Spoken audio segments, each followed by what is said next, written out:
اہم اتحادی Peoples party اور مسلم لیگ نون میں تناؤ کم ہونے کا امکان، وفاقی حکومت کا پیپلز پارٹی کو منانے کے لیے رابطہ، ملاقات کی دعوت دے دی۔ ذرائع کے مطابق پیپلز پارٹی نے ملاقات کی دعوت قبول کر لی۔ پیپلز پارٹی کا وفد آج شام نائب وزیر اعظم اسحاق ڈار سے ملاقات کرے گا۔ وفد نوید قمر، اعجاز جاکرانی اور دیگر پر مشتمل ہوگا۔ ملاقات میں حالیہ بیان بازی کے بعد پیدا ہونے والی صورتحال پر بات ہوگی۔ پیپلز پارٹی رہنما نائب وزیر اعظم کو اپنے تحفظات اور شکایات سے آگاہ کریں گے۔ دوسری جانب پارلیمنٹ کے بعد پیپلز پارٹی کا قائمہ کمیٹیوں کا بھی بائیکاٹ۔ پیپلز پارٹی نے قومی اسمبلی کی قائمہ کمیٹی برائے ریلوے کی اجلاس میں شرکت نہیں کی، جس کی وجہ سے ٹرانسفر آف ریلویز ترمیمی بل 2025 منظور نہ ہو سکا۔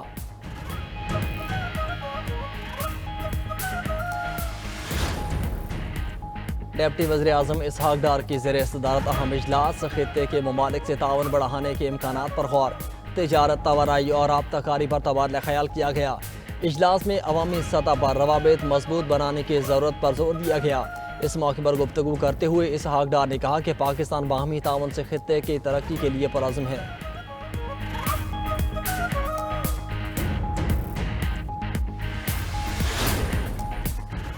پاکستان فلسطین میں پائیدار قیام امن کے لیے پرعزم، غزہ میں امن فوج بھیجنے کا عندیہ۔ نائب وزیر اعظم اسحاق ڈار کہتے ہیں انڈونیشیا نے 20,000 اہلکار دینے کی پیشکش کی، پاکستان بھی امن فوج کے لیے جلد فیصلہ کرے گا۔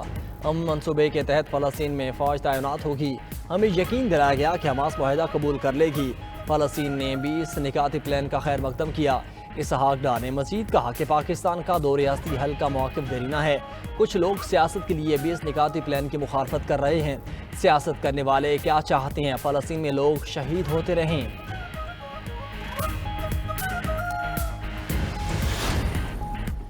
امریکی صدر اور ڈیموکریٹک رہنماؤں کے درمیان مذاکرات ناکام، امریکہ میں شٹ ڈاؤن ہو گیا۔ شدید اختلافات کے باعث اخراجات کا بل منظور نہ ہو سکا۔ معاملات طے نہ ہونے پر حکومت کے کئی شعبے بند ہو گئے۔ شٹ ڈاؤن پر سرکاری ملازمین کو بغیر تنخواہ گھر بھیج دیا جائے گا۔ Research centres, health care program, customer service دفاتر اور کئی ایجنسیاں بند۔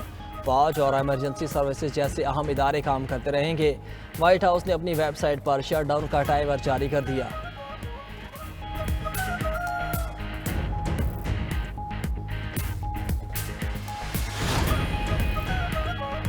وزیر اعلیٰ سندھ کی زیر صدارت گندم سپورٹ پروگرام سے متعلق اجلاس، مراد علی شاہ کا کہنا تھا کہ سپورٹ پرائز اور خریداری نہ کرنے سے گندم کی پیداوار کم ہو گئی۔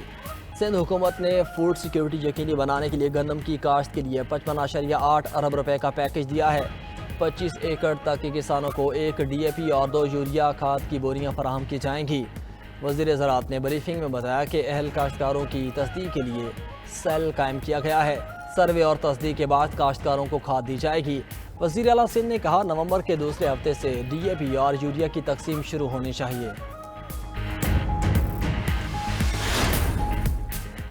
اسٹیٹ بینک نے جون میں فاریکس مارکیٹ سے 502 ملین اور مئی میں 552 ملین ڈالر قرض لیا۔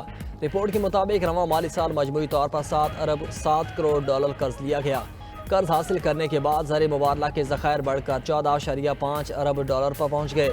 دوسری جانب پاکستان نے 500 ملین ڈالر یورو بانڈ کی بروقت ادائیگی کر دی۔ وزارت خزانہ کا کہنا ہے کہ قرضوں کی بروقت ادائیگی پاکستان کے مالی نظم و ضبط کا ثبوت ہے۔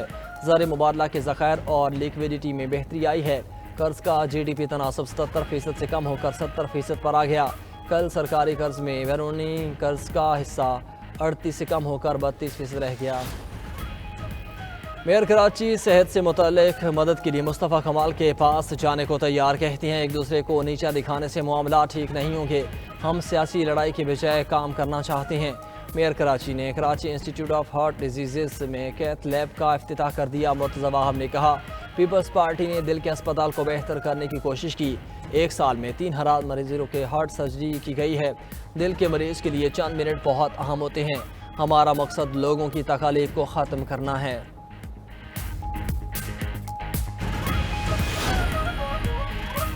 26 نومبر احتجاج کیس میں علیمہ خان پر فرد جرم 8 اکتوبر کو عائد ہوگی۔ اے ٹی سی راولپنڈی نے سماعت کے دوران علیمہ خان کو چالان کی نقل فراہم کر دی۔ بانی پی ٹی آئی کی بہن کے خلاف تھانہ صادق آباد میں مقدمہ درج ہے۔ میڈیا سے گفتگو میں علیمہ خان کا کہنا تھا کہ بانی پی ٹی آئی کو غلط بیانی سے ایک کمرے میں لے جا کر ویڈیو لنک حاضری لگوائی گئی۔ بانی پی ٹی آئی کا کہنا ہے کہ وہ اب اپنے سیل سے باہر نہیں نکلیں گے، نہ ویڈیو لنک کے ذریعے پیش ہوں گے۔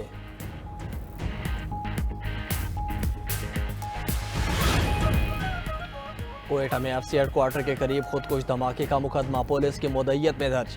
سی ٹی ڈی ذرائع کے مطابق مقدمے میں قتل اور دہشت گردی کی دفعات شامل کی گئیں۔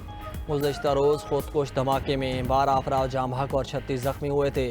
سیکیورٹی فورسز کی بروقت مؤثر کارروائی سے خودکش حملہ اور سمیت 6 دہشت گرد جہنم حاصل ہوئے۔ دوسری جانب دھماکے میں زخمی ہونے والے 24 افراد کو ٹراما سینٹر سے ڈسچارج کر دیا گیا۔ ایک خاتون سمیت 2 افراد زیر علاج ہیں۔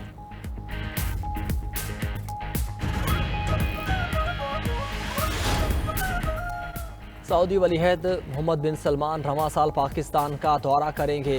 ذرائع کے مطابق سعودی ولی عہد 31 دسمبر سے پہلے پاکستان کا دورہ کریں گے۔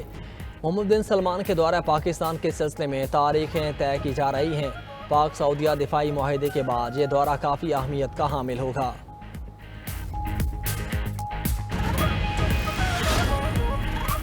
گلوبل سمود فلوٹیلا اپنی منزل کی جانب ہائی رسک زون میں داخل ہونے پر اسرائیلی بحریہ نے 2 مرکزی کشتیوں کا گھیراؤ کر لیا۔ کشتیوں کے کمیونیکیشن آلات بھی جیم کر دیے گئے۔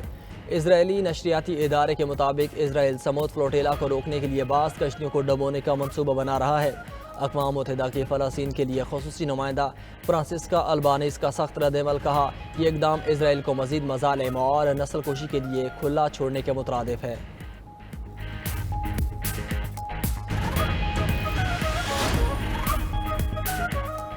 اور فلپائن میں 6.9 شدت کے خوفناک زلزلے سے ہر طرف تباہی، درجنوں گھر اور بلند و بالا عمارتیں منہدم، ہلاکتوں کی تعداد 70 سے زائد ہو گئی، درجنوں افراد زخمی بھی ہوئے۔ وسطی ساحلی علاقوں میں باسکٹ بال میچ کے دوران ایک سپورٹس کمپلیکس گر گیا، گرجا گھروں، پلوں اور سڑکوں کو بھی شدید نقصان پہنچا۔ حکام نے سیبو میں ہنگامی حالت نافذ کرتے ہوئے آج سکولز اور سرکاری دفاتر بند کرنے کا اعلان کر دیا۔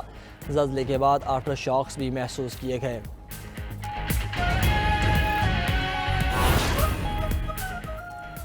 وزیر اعلیٰ پنجاب مریم نواز کی ہدایت پر سیلاب متاثرہ علاقوں میں فلڈ سروے جاری، بروقت سروے شروع کروانے پر سیلاب متاثرین کا اظہار تشکر۔ وزیر اعلیٰ پنجاب کہتی ہیں سیلاب سے متاثرہ ہر فرد تک پہنچیں گے اور نقصان کا ازالہ ہوگا۔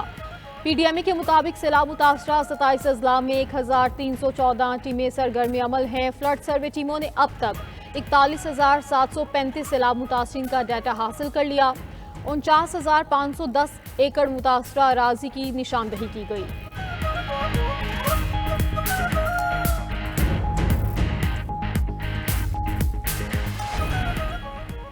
اور قومی ٹیسٹ اسکواڈ کا جنوبی افریقہ کے خلاف سیریز کی تیاریوں کا آغاز، red ball head coach Azhar Mahmood اور دیگر کوچز کی زیر نگرانی ٹریننگ سیشنز، کھلاڑیوں کی بیٹنگ، بالنگ، فیلڈنگ اور فٹنس ڈرلز پر خصوصی توجہ۔ ایشیا کپ میں شرکت کرنے والے سلمان علی آغا، ابرار احمد، حسین علی اور شاہین شاہ آفریدی 14 اکتوبر کو کیمپ میں رپورٹ کریں گے۔ پاکستان اور جنوبی افریقہ کے درمیان سیریز کا پہلا ٹیسٹ 12 اکتوبر کو قذافی اسٹیڈیم لاہور میں شروع ہوگا۔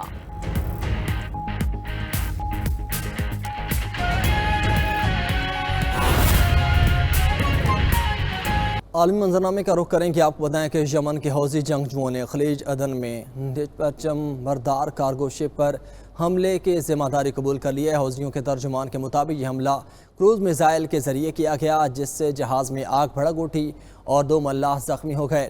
یورپی میری ٹائم مشن کے مطابق 19 افراد کے عملے کو ہیلی کاپٹر کے ذریعے بحفاظت نکالا گیا۔ جہاز کو بین الاقوامی پانیوں میں نشانہ بنایا گیا اور اسے شدید نقصان پہنچا۔ حوثیوں کا کہنا ہے کہ یہ کارروائی جہاز کے مالک کی جانب سے قبضہ شدہ فلسطینی بندرگاہوں میں داخلے کی پابندی کی خلاف ورزی پر کی گئی۔